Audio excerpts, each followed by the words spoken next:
Hello everyone, welcome back to Environmentopedia on a new topic on environment that is invasive species। तो चलिए invasive species के बारे में बात करते हैं। इन्वेजिव स्पीशीज प्लांट और एनिमल की ऐसी स्पीशीज को कहा जा सकता है जो किसी विशेष जगह की में इंडिजीनियसली नहीं पाए जाते हो, वहाँ के नेटिव ना हो, यानी कि वहाँ के मूल वहाँ के ना हो, वहाँ के मूल निवासी ना हो। ऐसी इन्वेजिव स्पीशीज से एनवायरनमेंट और इकोनॉमी दोनों को ही खतरा पहुंच सकता है। इन्वेजिव स्पीशीज का मतलब ही इन्वेड करना है, यानी कि हमला करना। कोई स्पीशीज जो किसी जगह पे हमला कर रही हो लिटरली। लेकिन सारे ही नॉन नेटिव स्पीशीज इन्वेजिव नहीं होते, ये गौर करने वाली बात है। एग्जाम्पल के तौर पे दुनिया भर में उगाए जाने वाले फूड क्रॉप्स, चाहे वो गेहूं हो, चावल हो, आलू हो, टमाटर हो, हर जगह की ये चीज़ें हर जगह की नेटिव स्पीशीज नहीं है, फिर भी ये इन्वेजिव स्पीशीज में भी नहीं आते। तो फिर इन्वेजिव स्पीशीज किसे कहेंगे, उनको कैसे क्लासिफाई करेंगे? Well, there are certain parameter and criteria जिसको कंप्लाई करने वाली प्रजातियों को इन्वेजिव स्पीशीज कहा जाएगा। तो चलो अब इसके क्राइटेरिया की बात करते हैं। पहला, जब कोई स्पीशीज किसी नए ज्योग्राफिकल एरिया में बहुत इजीली से और जल्द से अडेप्ट हो जाते हैं। दूसरा, वो वहाँ बहुत जल्दी फैलने लगते हैं। तीसरा, जब कोई स्पीशीज उस रीजन के नेटिव प्लांट और एनिमल और वहाँ की इकोनॉमी और प्रॉपर्टी को हार्म पहुँचाने लगते हैं। बहुत सारे इन्वेजिव स्पीशीज इसलिए फलने फूलने लगते हैं क्योंकि वहाँ के नेटिव स्पीशीज को खाने की रेस में पछाड़ देते हैं, और कभी इसलिए पनपने लगते हैं क्योंकि उनका शिकार या उनको हार्म पहुँचाने के लिए वहाँ पर कोई प्रेडेटर ही नहीं होता इन नई जगहों पे।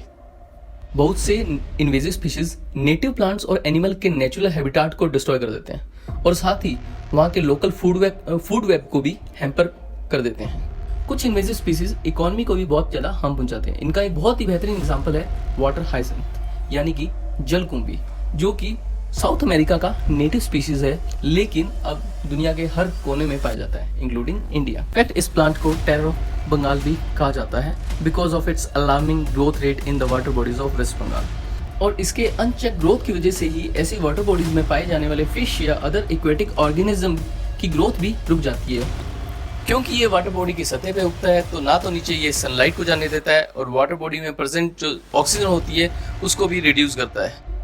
साथ ही साथ ये वाटर बॉडीज में बोट की मूवमेंट को और हार्बर के आसपास शिप के मूवमेंट को भारी रुकावट पहुंचाता है।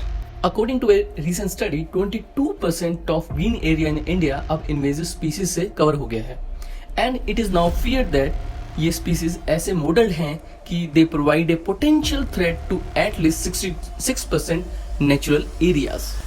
तो इस टाइप के बायोलॉजिकल इन्वेजन से ना सिर्फ बायोडाइवर्सिटी को नुकसान पहुंचता है, बल्कि इंडिया जैसी डेवलपिंग ट्रॉपिकल कंट्रीज को जो ऑलरेडी वनरेबल है, वहाँ के ह्यूमन वेलबींग को भी इफेक्ट पहुंचता है। इंसानों की वजह से भी बहुत से डिस्टर्बेंस क्रिएट होते हैं, जैसे कि excessive life stock grazing and climate change induced agroclimatic condition.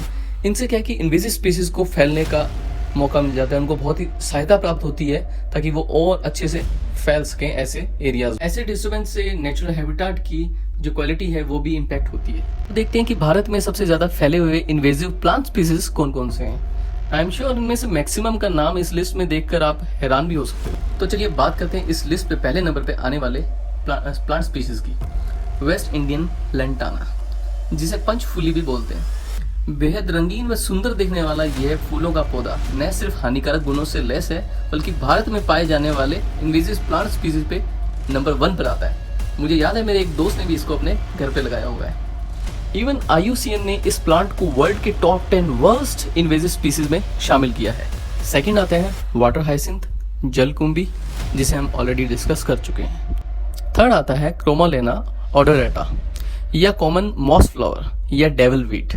Fourth आता है प्रॉस्पेस जूलीफ्लोरा, यानी कि विलायती बबूल, जिसकी इन दिनों दिल्ली NCR में बहुत संख्या बढ़ गई है और एडमिनिस्ट्रेशन के लिए एक सिरदर्द बन चुका है। फिफ्थ आता है कैसाबेला दविटिया, यानी कि पीले फूलों वाला कनेर। जी हाँ, हर जगह बेहद कॉमनली पाया जाने वाला यह खूबसूरत येलो फ्लावर्स वाला प्लांट एक्चुअली पॉइजनस और इन्वेजिव स्पीशीज है, जो कि मैक्सिको और सेंट्रल अमेरिका का नेटिव है। 6th प्लेस पे आता है येलो एल्डर टी स्टेंस, आजकल हर जगह पर पाए जाने वाला येलो फ्लावर बंच, जिसे घंटी फूल या गोरी चोरी का पौधा भी बोलते हैं। ये भी एक इन्वेजिव स्पीशीज है। 7th प्लेस पे आता है मैक्सिकन प्रिकली पॉपी, जिसे हिंदी में हम बड़भाड़ या सत्यनाशी या गमोई भी बोलते हैं। ये भी एक इन्वेजिव स्पीशीज है। 8th नंबर पे आता है आइपोमिया कार्निया, या पिंक मॉर्निंग ग्लोरी, जिसे आपने पॉन्ड्स, लेक्स या फिर कोई अदर वाटर बॉडीज के किनारों पे स्पॉट किया होगा। It is also an invasive species. 9th number पे आता है जिम्सन वीड यानी कि डेविल स्नेयर। ये भी एक पॉइजनस फ्लावरिंग प्लांट है। अब बात करते हैं इस लिस्ट के 10वें और आखिरी प्लांट स्पीशीज के बारे में, अल्टरनंथेरा पंजेंस। It is also a invasive plant species in India, which is also a native of Central and South America. So ये तो हो गए invasive plant species के एग्जाम्पल। अब प्रश्न यह उठता है कि इन invasive species को कंट्रोल कैसे किया जाए। तो जानते हैं कि इनके कंट्रोल के फ्यू मेथड्स। कंट्रोल मेथड्स को 3 पार्ट्स में डिवाइड किया गया है, जैसे कि बायोलॉजिकल मेथड्स, मैकेनिकल मेथड्स और केमिकल मेथड्स।